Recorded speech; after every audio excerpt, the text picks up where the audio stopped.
नमस्कार दोस्तों। साहित्य की ओर में आज की कहानी है मालती जोशी जी द्वारा लिखी गई कहानी साथी। दाल पीसते पीसते उनका बूढ़ा शरीर हाँफ उठा था। हर आहट पर वे चौंक उठती थीं, कभी इस आशा से कि रामलाल होगा, कभी इस डर से कि बहुरानी क्लब से न लौट आई हों। यूँ देखा जाए तो बहुरानी बेचारी कभी कुछ नहीं कहती, खुद ही आगे बढ़ बढ़कर उनकी हर इच्छा, हर ज़रूरत को पूरा करने की कोशिश करती है। फिर भी कभी कभी संकोच हो ही जाता है।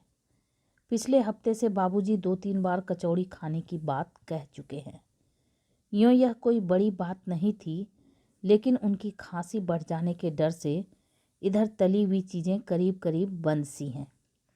माँ जी इस बात के औचित्य को समझती न हो ऐसा भी नहीं, फिर भी बाबूजी का यूँ जरा सी चीज़ के लिए तरसते रहना उन्हें अपार कष्ट पहुंचाता है। इसलिए आज उन्होंने मुंह अंधेरे उठकर दाल भिगो दी थी।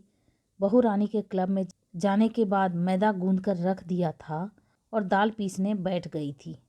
वे सारी सामग्री तैयार रखना चाहती थीं, जिससे प्रोग्राम में हेर फेर की गुंजाइश न रहे। घड़ी में 4:30 बजे रामलाल तथा बहुरानी ने एक साथ ही रसोई में प्रवेश किया। ये क्या हो रहा है माता जी? रामलाल ने सिल लोढ़े का चार्ज लेते हुए पूछा। थोड़ी कचौड़ी बना लेंगे आज। जब देखो मरी डबल रोटी बच्चों के आगे रख देते हो। पता नहीं रोज रोज कैसे खा लेते हैं बेचारे, माँ जी ने कहा। रामलाल ने बहुरानी की तरफ देखा, मान लो कहना चाहता हो कि माताजी ने किस खूबी से बात बनाई है, पर बहुरानी के गंभीर चेहरे को देखकर चुपचाप अपना काम करने लगा। आपने क्यों तकलीफ की? रामलाल ग्राइंडर में 5 मिनट में पीस देता, बहू ने कहा। उसकी सहृदयता से माँ जी का मन तरल हो उठा। अरे करने को यहाँ है ही क्या, लेकिन एकदम काम करना छोड़ दूंगी तो ये हाथ पैर एकदम बेकार नहीं हो जाएंगे। कहते हुए वे रसोई घर से बाहर आ गई। मंदिर से कीर्तन की आवाज़ आ रही थी। 2-4 बार बड़के ने पूछा भी था। पड़ोस वाले एसपी साहब की माताजी भी रोज़ मंदिर जाती हैं, पर माँ जी ने मना कर दिया था। कह दिया था मेरे तो काशी विश्वेश्वर घर में ही हैं। तब शर्म भी आई थी। बहू क्या सोचती होगी कि बुढ़ापे में भी इन्हें घर का मुंह नहीं छूटता। वे क्या करें, सचमुच ही उनका घर से पाँव नहीं निकल पाता। माँ जी कचौड़ियाँ गरम गरम बन रही हैं, आप और बाबूजी खा लीजिए ना। बहुरानी पास खड़ी होकर बड़े प्रेम से कह रही थी। आ जाने दो बच्चों को, उनके साथ खा लूँगी। हाँ, अपने बाबूजी को तुम दे आओ, माँ ने कहा। जब भी खाने की कोई चीज़ बाबूजी के कमरे में भेजनी होती तो वे बहुरानी को ही भेजती। बहू जब माथे पर पल्ला खींचकर बड़े अदब से ट्रे लेकर कमरे में जाती तो गर्व से उनका सीना फूल उठता। लगता कि इस वक्त हर कोई आकर देखे कि उनकी बहू कितनी सुशील है। मेजर की बेटी है, कलेक्टर की बीवी है, पर जरा सा भी गरूर नहीं है। बाबूजी को भी अच्छा लगता था कि बहू उनकी सेवा कर रही है। उन्हें नौकरों के भरोसे नहीं छोड़ दिया गया है। शाम हुई और बच्चे किलकारियां मारते हुए घर में दाखिल हुए। दोपहरी में सोया हुआ घर एकाएक जाग पड़ा। बहुरानी को बच्चों में उलझा देखकर माँ जी बाबूजी के लिए फिर एक प्लेट भरकर ले गई। वे खा पी कर तृप्त होकर लेटे थे। और नहीं लोगे? नहीं भाई, फिर रात में खांसी चैन नहीं लेने देगी। तुम क्या रसोई घर में थी इतनी देर? मैं क्या करूँगी रसोई घर में, मुझसे भला होता है ये काम अब। वो तो आपकी लाडली बहुरानी है ना, जानती है कि ससुर जी को कचौड़ी पसंद है, इसलिए इतना सरंजाम किया है उसने।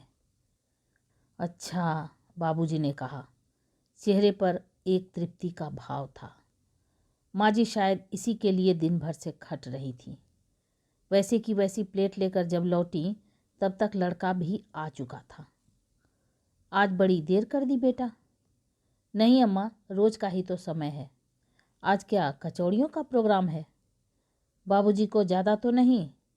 अरे कहाँ खाते हैं, देख पूरी की पूरी प्लेट लौट आई है। वे तो खुद ही बेचारे डर डर कर रहते हैं। अम्मा जरा एक बात थी, बाबूजी ने अलका को बुलाया है क्या? पता नहीं रे, क्यों? देखो, एकदम इस तरह से मत बुला लिया करो। अभी राखी पर ही तो नीलिमा यहाँ से गई है। तुम तो जानती हो लड़कियों का बुलाना इतना सहज नहीं है। फिर बच्चों की परीक्षाओं के दिन है, घर में मेहमान हो तो सब कुछ अपसेट हो जाता है। कब आ रही है वह? माँ जी ने उत्सुकता और आशंका से भरकर पूछा। लिखा है शायद अगले महीने आए, लेकिन बाबूजी से कहो अब चुप कर जाएं, आएगी तो देखा जाएगा। और उसने इधर उधर देखकर एक पोस्ट कार्ड माँ जी के हाथों में रख दिया। अपनी छोटी वाली बेटी का पोस्ट कार्ड वह देर तक पढ़ती रही। थोड़ी ही देर में उनके आंसुओं में सारी लिखावट धुंधली होकर रह गई। उफ, क्या जिंदगी है! लड़कियों को मन भर के बुला भी नहीं सकते। इससे तो अपना गांव वाला घर अच्छा था, जब जी चाहा बुला लिया, किसी से पूछताछ करने की ज़रूरत नहीं। लेकिन बाबूजी बार बार बीमार पड़ते रहे। बच्चे क्या हर बार छुट्टी लेकर देखने आ सकते थे? बड़े बेटे ने कहा, यहाँ आप लोग किस लिए पड़े हैं? हम लोग आखिर किस दिन काम आएंगे? आखिर आना ही पड़ा था। बड़ा सा बंगला, मोटर, नौकर चाकर। बेटे बहू ने सेवा शुश्रूषा में कुछ भी उठाकर नहीं रखा था। दोनों लड़कियां और दोनों छोटे लड़के भी जब तब मिलने आ जाते हैं। सारा खर्च चुपचाप उठाते हैं दोनों। पर बड़े बेटे का भी कहना ठीक है। लड़कियों के बुलाने पर 100 खर्चे होते हैं। दोनों अपनी अपनी ससुराल में नाक ऊंची किए हुए हैं कि मेरा भाई कलेक्टर है। हर बार उनकी विदाई 500 से कम नहीं पड़ती। और मुसीबत यह है कि बाबूजी से ये बातें कहना भी मुश्किल है। कहेंगे 150 रुपये पेंशन के पाता हूँ, लड़कियों को अपनी हिम्मत पर बुलाता हूँ। अब इन्हें कौन कहे कि 150 में आजकल होता क्या है, 100 रुपये की दवाई ही आ जाती है। लड़का बेचारा सारा खर्च उठा रहा है, इसलिए पता नहीं चलता। कमरे में जाकर देखा, सोनू दादाजी को अखबार पढ़कर सुना रहा है। हर 2 पंक्तियां पढ़ने के बाद खिड़की से बाहर झांकता हुआ लंबी उबासियां भर रहा है। वे सोच ही रही थी कि किस उपाय से सोनू को मुक्ति दिलाएं कि एक चमचमाती हुई कार अहाते में मुड़ती दिखाई दी। ओ, शुक्ला अंकल आए हैं, मीनू टीनू आए हैं, कहता हुआ ताली पीटता सोनू बाहर भाग गया। बाबूजी ने भी अतिथि से मिलने की इच्छा व्यक्त की तो माँ जी का मन घबरा गया।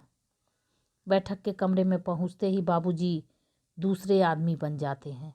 हमारे ज़माने में से शुरू करके पता नहीं क्या क्या किस्से सुना डालते थे। कमरे के वातावरण में अजीब सा तनाव भर जाता था। इसलिए उनके बैठक खाने में जाने के प्रस्ताव से घबराकर माँ जी ने कहा, सुनो, लक्ष्मी नारायण मंदिर में बड़ी अच्छी झांकी लग रही है आज। बड़का कह रहा था आप लोग जाएं तो गाड़ी तैयार करवाऊं। अरे वाह, तब तो ज़रूर जाएंगे भई। हमारा सूट निकाल दो, अभी तैयार हुए जाते हैं। छुटकारे की सांस लेते हुए माँ जी ने सूट निकाला। यह पुलोवर, कंटोप और दस्तानों का सेट था जो मंझली बहू ने बुनकर भेजा था। इसे निकालते हुए माँ जी ने बड़ी सफाई से अलका की चिट्ठी संदूक में डाल दी। अब कभी भी बात छिड़ने पर वह कह सकती थी कि आप चिट्ठी पढ़कर भूल गए हैं। वह क्या चीज़ बुनी है हमारी माया बिटिया ने। मजाल है जो जरा भी हवा लग जाए। माया ने तुम्हारे लिए भी तो जर्सी भेजी है ना, वह कहाँ है? पहनो ना, बढ़िया लगती है। माँ जी ने घबराकर इधर उधर देखा। बहू रानी का दूर दूर तक कहीं पता नहीं था। गनीमत थी, नहीं तो मंझली बहू की इतनी तारीफ वह सह नहीं पाती। चलना नहीं है? बाबूजी ने कहा तो उनकी तंद्रा टूटी।